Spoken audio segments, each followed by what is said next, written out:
Salut à tous, alors je suis allé voir le dernier film de Ridley Scott, Le Dernier Duel, avec Matt Damon, Adam Driver, Jodie Comer et Ben Affleck, et je dois dire que j'ai passé un excellent moment. Le film, alors, il dure 2h30, d'accord, une bonne 2h30, d'accord, mais vraiment excellent, j'ai pas vu le temps passer. Et c'est vraiment un des meilleurs films de Ridley Scott, et certainement peut-être son meilleur de ces 10 dernières années peut-être. Est vraiment, vraiment excellent. Alors, de quoi ça parle? Ça se passe au Moyen-Âge en France. Et c'est la femme d'un écuyer, donc Jodie Comer, la femme de Matt Damon dedans, qui accuse un autre homme du coup de l'avoir violée. Et en partant de là, s'ensuit finalement un film en 3 parties dans le style un peu Rashomon où on a en fait c'est divisé en 3 chapitres.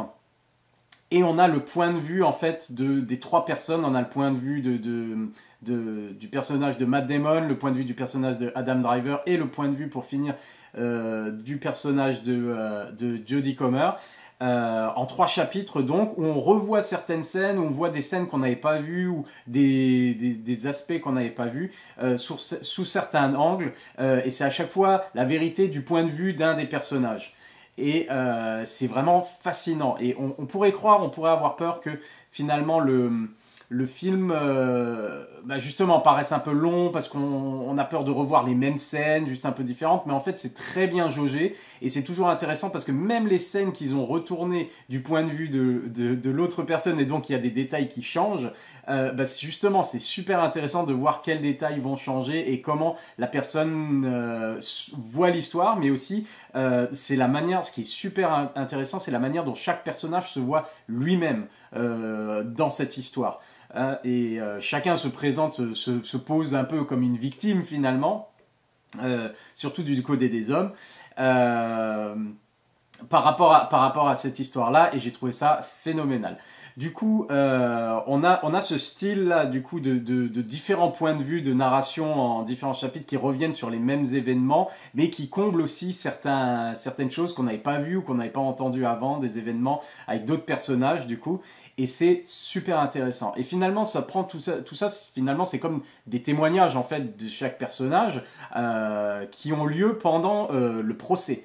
Du coup. Et c'est un procès qui est fait alors devant le roi, et il y a tout ce système de justement Matt Damon demande réparation puisque il n'y a pas vraiment de preuves ou quoi que ce soit, c'est elle qui dit, c'est lui qui dit. Et du coup, en fait, pour savoir qui dit la vérité, il y a cette loi ou ce principe complètement dingue de on va faire un duel, donc Matt Damon contre Adam Driver, et celui qui gagne, en gros, c'est celui qui dit la vérité. Et finalement, Matt Damon défend l'honneur de sa femme, mais en fait, on se rend compte qu'il défend plutôt son honneur à lui, puisque le film, alors c'est autour d'un procès, bien sûr, mais le film est un procès lui-même, c'est vraiment le procès de toute une société, de toute une époque, alors une époque de 2 époques, puisque en fait il y a tellement de parallèles avec l'époque actuelle que on se dit finalement qu'est-ce qui a changé par rapport. Alors bien sûr il y a des choses qui se sont améliorées, c'est par rapport bien sûr à la place de la femme et comment elle est traitée et comment elle est considérée au milieu de cette société du coup dirigé par les hommes et des hommes de pouvoir, et c'est sur la corruption du pouvoir qu'apporte le pouvoir, les privilèges et la richesse, et comment tout ça définit vraiment le pouvoir, et que c'est uniquement les hommes et qui décide finalement, encore une fois, c'est aussi actuel parce que forcément on est en pleine période où on remet en question plein de choses, et on voit que finalement, que ce soit au Moyen-Âge ou aujourd'hui, il y a des idées finalement qui restent encore sous-jacentes, même si la situation des femmes s'est améliorée au niveau légal et au niveau voilà, on va dire de certains aspects de la vie, qu'elles peuvent travailler, qu'elles peuvent faire plein de choses, qu'elles peuvent prendre leurs décisions, quoi. on voit qu'il y a encore au niveau des mentalités en fait un énorme travail parce que ça n'a pas changé depuis des années et des années sur certains aspects. Et notamment autour de justement les accusations de viol. Donc on est vraiment en plein dedans. Et donc le film, c'est vraiment un procès fait à la société, pas que aux hommes, mais bien sûr les hommes en prennent pour leur grade, bien sûr les hommes de pouvoir, les hommes riches, les hommes qui ont des égos surdimensionnés, qui jouissent de privilèges, et qui du coup, par rapport à ça, se croient impunis, se croient au-dessus des lois, au-dessus de tout, et agissent en toute impunité parce qu'ils sont protégés par leur entourage, par d'autres hommes de pouvoir, par une société qui est faite pour les avantager bien sûr, pour qu'ils soient eux à leur aise et qu'ils aient tout ce qu'ils veulent, etc. Donc c'est vraiment super intéressant de voir tout ça, et surtout du point de vue alors de chaque personnage, parce que même du point de vue des hommes, en fait on voit, c'est ce que je disais, on voit la manière dont eux se voient, et on se rend compte que, on se rend compte, pour certains aspects, en fait, ils se rendent pas compte du tout de ce qu'ils font et du fait que ils sont pas du tout les héros comme ils se l'imaginent dans leur tête, ou les victimes d'ailleurs comme ils se l'imaginent aussi. Voilà, parce que en voyant ces différentes scènes, ces différents aspects, c'est vraiment une question justement de pouvoir et d'influence et d'ego finalement chez les hommes, entre eux déjà, et voilà, parce que tout tourne autour d'un procès pour une femme qui a été victime d'un viol et qui accuse quelqu'un, voilà, qui a reconnu son violeur et qui l'accuse. Mais en fait, c'est une histoire, finalement, c'est une histoire entre hommes. Et c'est ça qui est terrible, c'est qu'elle est toujours mise au second plan, jusqu'à ce qu'on voit bien sûr son chapitre à elle, sa partie à elle. Elle est vue soit comme quelqu'un qui est vraiment là, aimé par son mari et qui aime son mari aussi, etc. Ou elle est vue comme voilà, une victime qui ne mérite pas ça, et pour qui il faut trouver justice d'un côté, et puis de l'autre on voit que ah oui, mais forcément elle était un peu charmeuse aussi, et puis elle trouvait que l'autre il était beau gosse quand même, alors elle était un peu comme ça, et finalement on voit comment elle est dans sa version à elle, on voit la vérité, on voit comment elle était vraiment et comment elle a vécu vraiment ces événements, et à quel point en fait les versions en fonction de qui raconte changent, et c'est vraiment excellent quoi. Et tout ça du coup, encore une fois, c'est des thèmes qui ont été. Alors, ce que j'ai beaucoup aimé d'ailleurs, c'est même le côté miroir pour Ridley Scott, en tout cas, parce qu'il avait commencé justement sa carrière au cinéma avec Les Duellistes, et une histoire justement d'ego, d'hommes voilà, qui se rencontrent à plusieurs fois et qui se supportent pas et qui s'affrontent en duel à plusieurs fois au cours de leur vie, et ça finit par pourrir leur vie. Et tout ça pour une question d'honneur et d'ego. Et aussi, ça se passait en France également. Et là, sur le dernier film, pour l'instant, qu'il a fait, on retourne vers cet aspect-là. Et en fait, on retrouve cette histoire, plusieurs thèmes qui sont explorés par Ridley Scott à travers toute sa carrière, par rapport justement à ces hommes qui se prennent pour Dieu, qui se substituent à Dieu, qui se cachent derrière justement des principes, alors soit de l'honneur, voilà, ou des principes religieux même, hein, qui se cachent derrière la religion, parce que c'est aussi traité dans ce film, encore une fois, par rapport à l'actualité, c'est oui, ouais, si le clergé s'en occupe, vous inquiétez pas, ça fera pas de vagues, parce que ils ont l'habitude de ce genre de truc, donc ça fracasse, ça fracasse un peu tout le monde. Et ça balance un peu sur tout le monde, et c'est vraiment super intéressant. Et du coup, ça rejoint un peu toute la filmographie, ce que je disais de Ridley Scott, par rapport justement la place de la femme en tant qu'héroïne, en tant que victime aussi, et la place des hommes aussi par rapport à ça, de la religion, des choses comme ça. Donc tous ces thèmes qu'on a déjà vus hein, dans Alien, dans Blade Runner, il y a tous ces Thelma et Louise. Il y a tous ces aspects-là qu'on retrouve encore une fois du cinéma de Ridley Scott, et que j'ai vraiment beaucoup aimé. Et c'est donc, je regarde où j'en suis là parce que j'ai beaucoup de choses à dire. Et finalement, en fait, on voit, alors le film a été écrit par, notamment par Ben Affleck et Matt Damon, hein, ils n'avaient pas réécrit ensemble depuis Will Hunting, pour lequel ils avaient remporté un Oscar, et c'est vraiment une des forces du coup du film, justement, c'est l'écriture, c'est le scénario, mais aussi la manière dont c'est monté, forcément, et la réalisation de Ridley Scott, la mise en scène, tout ça est vraiment formidable, la recréation du Moyen-Âge. Et c'est un film qui condamne vraiment l'hypocrisie dans la société par rapport même à la parole des femmes. Alors c'est l'hypocrisie, c'est pas seulement justement alors les hommes, c'est aussi les entourages, c'est les meilleurs amis qui voient du coup d'un autre œil cette femme, c'est sa meilleure amie qui finalement est jalouse et qui la rejette ou alors les anciennes, genre la belle-mère et tout, genre, alors il y a des dialogues mais qui sont savoureux et qui sont horribles à la fois. Et des fois c'est tellement odieux que ça fait rire, honnêtement, c'est genre c'est pas possible comment ils osent dire ça, de les entendre aujourd'hui, mais finalement c'est des choses qu'on entend encore aujourd'hui. Alors c'est vraiment odieux et c'est terrible, mais c'est tellement abusé et en même temps abusé et réaliste. C'est ça qui est absolument génial dans ce film.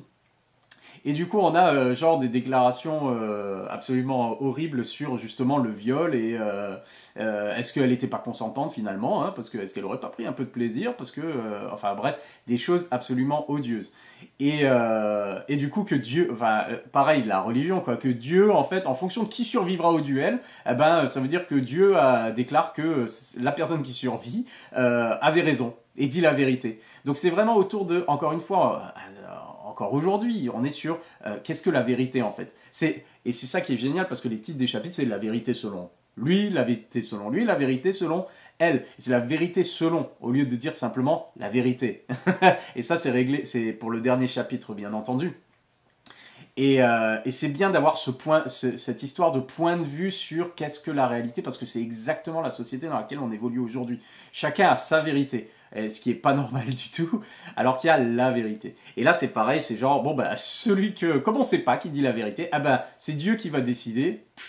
Et celui qui survit à ce combat, alors que c'est une joute, c'est un duel, enfin c'est un pile ou face quoi. Donc n'importe qui peut mourir, hein, mais ce gars-là, bah, ce sera la vérité, et l'autre, bah, il sera pendu parce que enfin, le corps sera exposé parce que voilà. Et surtout, alors la femme, si son mari gagne, eh ben elle sera sauve. Par contre, si jamais le mari meurt, eh ben, du coup ça voudrait dire qu'elle a menti. Et qu'elle est donc coupable, et du coup elle sera brûlée vive, et on décrit bien, ça va durer au moins 20 minutes, 30 minutes, et puis tu vas souffrir. Alors sois bien sûr que ce que tu dis c'est pas des mensonges, parce que si ton mari perd le duel, bah, c'est ce qui va t'arriver pour avoir menti, parce qu'on décide du coup, Dieu aura décidé que tu as menti et tu devras brûler. Et la sentence qui est réservée à la femme, encore une fois, alors que c'est elle la victime, c'est elle qui se plaint, c'est la plaignante, on va dire, dans ce procès, qui se passe dans une église, devant le roi, hein, qui est là, de droit divin, évidemment. Et c'est absolument horrible, parce que pendant que les autres se battent, elle est sur le bûcher, déjà en train d'attendre au milieu de l'arène, et en fonction de qui sera responsable, ils lui mettront le feu, s'il le faut, et elle va souffrir d'atroces souffrances, alors que si jamais l'autre il avait été... bah, on va dire, s'il avait admis le viol ou quoi que ce soit, il aurait une sentence bien moindre que ça. Mais alors elle, juste parce qu'elle a osé parler finalement, et voilà. Et on voit cet aspect-là aussi du les gens, comme je disais, l'entourage avec les gens qui sont là, genre obligé d'en parler, obligé de parler à tout le monde et que tout le monde soit au courant, ça c'est embêtant, et on voit la gêne, voilà. Mais comme dans la vraie vie où les gens changent de regard finalement sur la personne, c'est genre ouais mais est-ce que finalement est-ce qu'elle voulait pas au départ, et puis enfin des trucs comme ça, et puis la belle-mère qui sort des trucs du genre oh tu crois que moi j'ai pas été violée et tout, mais en gros j'en ai pas fait tout un plat quoi, et c'est comme ça, c'est la vie quoi. C'est là qu'on se dit, purée, mais quelle époque c'était. Et pas si longtemps que ça pour nous aussi, hein, puisqu'on entend ce genre de discours. Je fais, genre, ouais, ça arrivait, ben, les femmes, elles continuent à vivre. Hein. Et puis c'était comme ça, et c'était pas la peine d'aller se plaindre, de faire les victimes, etc., etc. Surtout que des fois, peut-être qu'on l'a cherché, etc. Enfin, il fait des trucs, on entend des trucs de fou dans ce film. qui sont absolument odieux, mais qui sont nécessaires. Et des fois, on a l'impression que c'est abusé, mais en fait, pas du tout, parce qu'on réfléchit un peu à ce qui se passe dans le monde, et c'est exactement ça.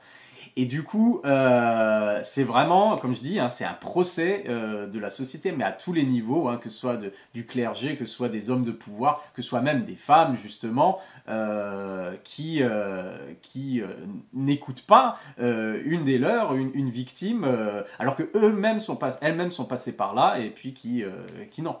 Ça les intéresse pas. Donc c'est vraiment la société par rapport à un sujet sensible et qu'ils essaient de régler ça le plus rapidement possible. Sauf que, voilà, pour une question d'honneur, etc., Matt Damon, le personnage de Matt Damon, pour son honneur personnel, alors c'est ça qui est génial, c'est aussi, on a des trucs du genre, oui, c'est pas le viol finalement, c'est pas un mal fait à une femme, à une personne, non, c'est qu'on a pris la propriété d'un homme.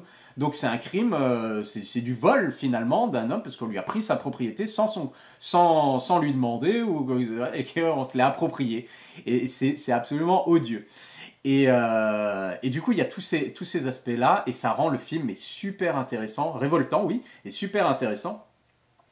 Et on est souvent, finalement, c'est ce que je dis, à la limite de l'anachronisme au niveau même des dialogues, au niveau de la manière de parler, certaines expressions, etc. Et je pense que c'est vraiment voulu, parce que clairement, c'est pour dire, on pourrait transposer ce film-là à l'époque d'aujourd'hui, et ce serait pareil, on a les mêmes. Et il y a vraiment, on pourrait se dire, en fait, si on changeait le cadre, simplement qu'on le transposait, on a déjà vu, hein, on change ça en film sur la vie universitaire aux États-Unis, et on aurait les mêmes bêtises avec un viol qui se passe au sein d'une université et tout, avec les copains, les facilitateurs, ou même dans les entreprises, l'affaire Weinstein et des choses comme ça, où on a justement cette culture voilà, de libertin, de trucs comme ça. Enfin, et tout ça, on le voit, c'est Ben Affleck dans le film d'ailleurs, justement. Donc on se dit, est-ce que comme il a écrit le film, il a pris ce rôle justement du gars qui protège justement l'éventuel violeur, ou qui essaye de faire passer ça rapidement parce qu'il a des pouvoirs. Alors lui, il peut dire, eh ben non, je déclare qu'il est non coupable, parce que franchement, c'est des conneries tout ça. J'ai le pouvoir de faire ça, alors je vais le faire, c'est mon pote.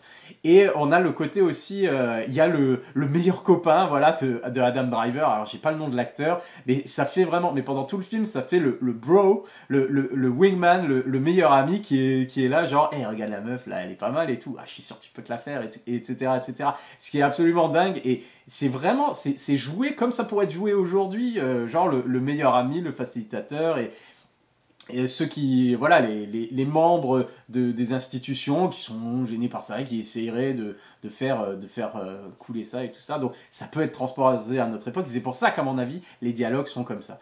Et les acteurs sont vraiment phénoménaux, parce que en fonction des versions, justement, ils sont un peu différents en fonction des versions. Et mais toujours très toujours excellent dans leur rôle, quoi. Ils disparaissent vraiment derrière leur rôle. Et donc Matt Damon, c'est la brute sanguinaire, qui pour avoir de l'argent, tout simplement, il est obligé de partir tout le temps à la guerre et de massacrer des gens. Mais il est en quête justement d'honneur. On lui retire tout son honneur, tout ce qu'il va avoir, alors que c'est un gars qui essaye, et puis dans son autoportrait, dans La vérité selon lui, on voit à quel point il se victimise finalement, que c'est un malheureux par rapport justement à Ben Affleck, qui est alors je sais plus, c'est le duc, je crois, et du coup qui est son supérieur, quoi, qui lui donne des ordres, qui est son seigneur finalement. Et oui, puisqu'il est son écuyer. Et du coup, on voit c'est injuste tout ce qu'il a eu et tout ça. Et puis dans l'autre version, on voit que finalement c'est plutôt parce qu'il a une grande gueule et qu'il est un peu incompétent, et puis qu'il veut pas rentrer dans le rang, et puis etc. Et donc c'est vraiment très intéressant au niveau même du jeu des acteurs d'avoir ces différents points de vue sur les événements. Et du coup, le langage, je pense, pareil, qui est un peu anachronique des fois, mais en fait qui est tout à fait à propos par rapport aux situations. Et Et du coup, et après on en arrive, alors on arrive au duel, on a toutes les versions, et puis ils arrivent au même moment, de toute façon, au bout d'un moment, c'est le moment du duel, du coup.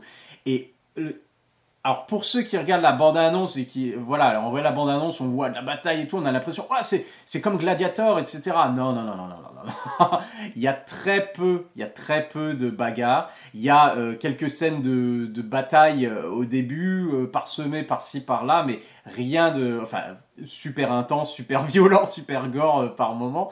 Donc on voit qu'il n'a pas perdu sa fougue, Ridley Scott, mais c'est vraiment uniquement, pratiquement tout le film, c'est quand même, c'est des conversations, des scènes de, voilà, de, de, de la vie en fait, de la vie de ces personnes-là, et puis on voit les différents événements du coup qui arrivent, la politique, et puis des questions, comme je l'ai dit, hein, d'ego, de choses comme ça, donc c'est des scènes-là, on voit où la tension elle monte entre les gens, puisque forcément Adam Driver qui aurait violé du coup la femme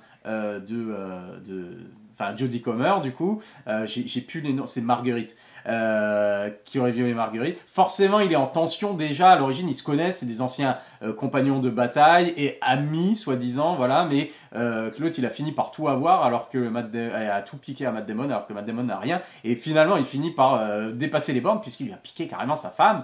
Et du coup, enfin, il a violé sa femme et du coup, c'est le coup de grâce, quoi. Et du coup, il y a tout cet aspect-là, justement, de relation, de tension, de conflit, finalement, mais pas forcément de bataille. D'accord. Donc, si vous attendez à des bagarres pendant 2 heures, voilà, non, non, non, non.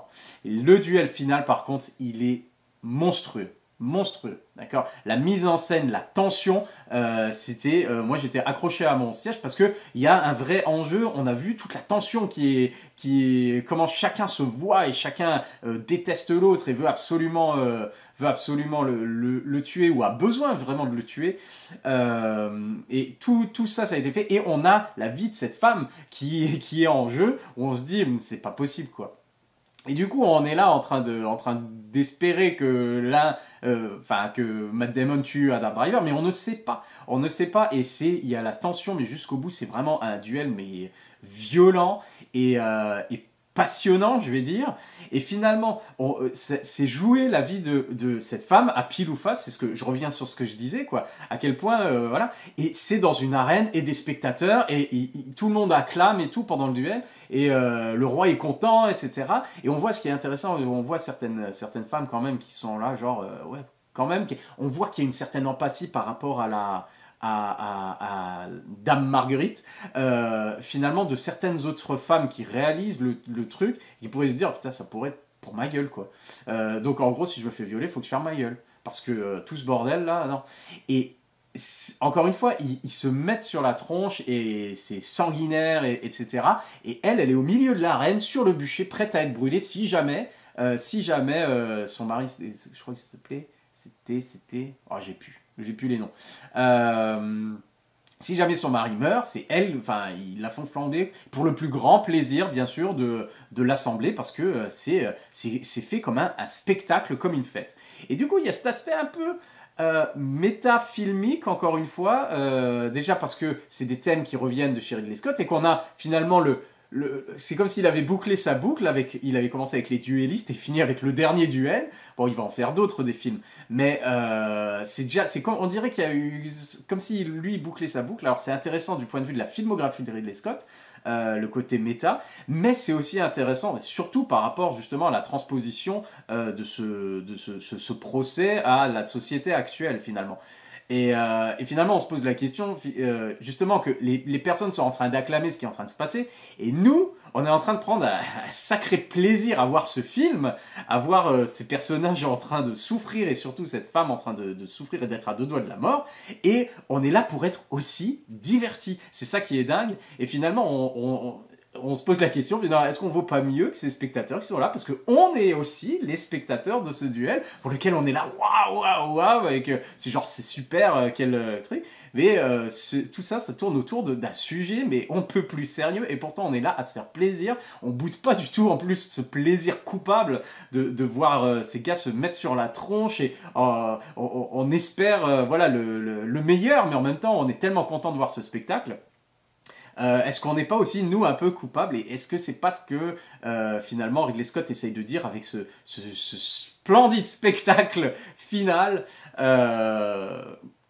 est-ce qu'il n'est pas en train d'essayer de dire, voilà, on est tous coupables, on fait tous partie de cette société, et quand il y a des scandales comme ça, et c'est ce qui se passe, hein, la presse, c'est la folie, et c'est le spectacle, et les gens, ça anime, voilà, les conversations, et les gens sont des conversations passionnées, par rapport à ça, et finalement on en oublie la souffrance de la femme qui a été violée, ou tout simplement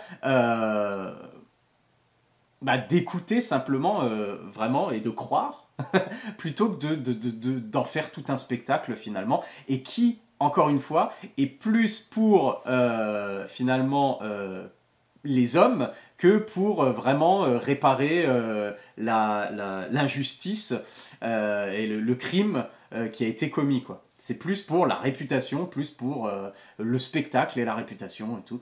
Et donc ça en dit long, et comme je dis, ce film c'est vraiment un procès, ça condamne vraiment tout ça. Et on pourrait se demander, pareil, comme c'est Matt Damon et Ben Affleck qui sont au scénario, cette histoire quand même basée sur des faits réels, apparemment ça a vraiment existé. Et on pourrait se demander par rapport justement à l'affaire Weinstein, et comme Ben Affleck était proche, Matt Damon aussi, ils ont commencé par des films aussi, Miramax avec l'affaire Weinstein et tout ça, et que est-ce que c'est pas un genre de mea culpa, surtout le rôle de Ben Affleck, c'est une auto-parodie de lui-même quand il était jeune, on aurait dit. Voilà, le gars qui est riche, qui a du pouvoir, qui couche à droite à gauche parce qu'il profite de cette notoriété, et voilà, qui sait que certaines personnes sont peut-être pas géniales, mais qui osent rien dire.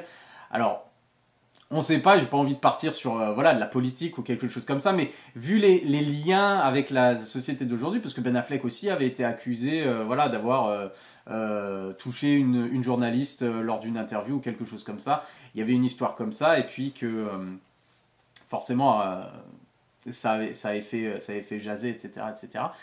Et on a cet aspect de, est-ce que c'est par rapport justement à la situation, pas une remise en question de comment, ce qu'on a fait ou ce qu'on n'a pas dit, parce que c'est pas forcément le côté, c'est pas genre, oh, j'ai violé des femmes ou des trucs comme ça, mais c'est peut-être le côté, je savais qu'il y avait des choses qui se faisaient, qui n'auraient pas dû se faire, mais à ce moment-là, j'ai rien dit et j'aurais peut-être dû, etc., etc. Et puis voilà, donc il se condamne un peu par rapport à ça. Je sais pas, hein, moi je dis ça comme ça maintenant, je suis parti dans les suppositions.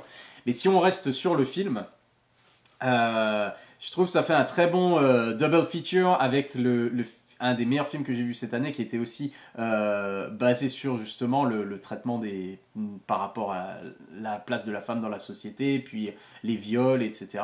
Et c'était les violences faites aux femmes, et c'était Promising Young Women.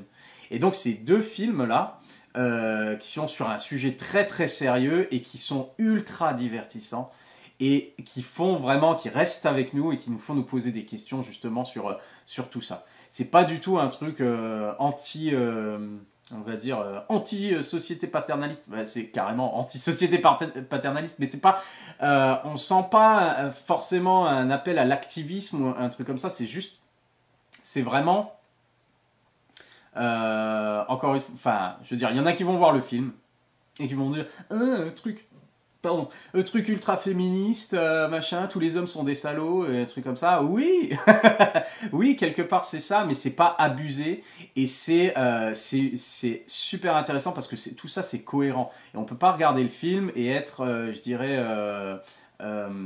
insensible à ce qui est dit par rapport à notre propre situation dans la société actuelle. Et c'est ça. Sans avoir forcément l'idée de ouais, tous les hommes sont des pourris, etc., etc. Je veux dire, les choses qui se passent dedans, c'est tout à fait cohérent, c'est réaliste, c'est des choses qu'on voit tous les jours et depuis des années et des années. Et voilà, depuis vraiment des années, depuis des décennies et des siècles finalement. Et j'ai trouvé que c'était vraiment traité de manière intelligente par, encore une fois, la mise en scène, le montage et cette division en 3 chapitres avec les différents points de vue. Voilà. Donc, c'est vraiment... je suis en train de réfléchir si c'est mon film préféré pour l'instant de l'année. Je vais sûrement aller le revoir. En tout cas, c'est vraiment un des meilleurs films de Ridley Scott, encore une fois. Les acteurs sont formidables. Jodie Comer dans le rôle... C'est vrai que... voilà. J'ai parlé de tous les mecs. J'ai pas parlé de la femme. Et c'est vrai... Enfin, c'est pareil, quoi. Méta. Finalement, alors que... Elle est excellente dans son rôle et comme dit, entre les différentes versions, il y a cette nuance. Et c'est ça qui est formidable, c'est qu'elle est dans la nuance entre justement, des fois elle joue l'épouse voilà, qui fait tout pour son mari, qui est douce et qui aime son mari par-dessus tout et qui le respecte, etc. Et puis dans une autre version, du coup, elle sera un peu plus genre à l'écoute de ses désirs peut-être, ou voilà. Et dans la 3e version, où elle est elle-même finalement, enfin elle se présente comme elle a ressenti les choses elle-même. Et c'est des petites nuances à chaque fois, et c'est vraiment formidable parce qu'elle peut être à la fois avoir l'air fragile et celle qui a besoin qu'on l'aide justement, qui a besoin d'un héros pour défendre son honneur, un truc comme ça, et forte en même temps. Alors elle exprime justement la même chose, et des fois même pour la même scène, mais dans 2 versions différentes. Et c'est des fois par un simple regard, juste par le regard, la manière dont elle va regarder Adam Driver ou Matt Damon, etc. Et c'est vraiment exceptionnel. Et j'ai trouvé ça absolument génial parce qu'elle peut jouer à la fois, sans que ce soit exagéré à chaque fois. Comme je dis, c'est des nuances. Et le côté justement forte qui refuse de se taire et qui dit non, qui dit stop, contrairement aux autres. Et puis du coup après on voit le regard des autres par rapport à ça. Et j'ai trouvé ça génial et je pense que c'est des personnes qui... c'est un film et qui risque d'être justement de faire le tour des cérémonies de récompense, j'imagine. Ne serait-ce que pour les acteurs, le réalisateur, le scénario, mais tout, la photographie est magnifique, les décors, les costumes, voilà, tout fonctionne et le propos est vraiment traité de manière à la fois sérieuse, même si des fois on rigole devant l'énormité des choses. C'est un sujet sérieux et c'est traité comme il se doit et ça fait réfléchir. Et ça, du coup, c'est absolument génial. Allez le voir, il faut aller voir Le Dernier Duel de Ridley Scott. C'est un des meilleurs films de l'année. C'est peut-être mon préféré, mais ne ratez pas ça. Voilà, allez, à la prochaine. Bye.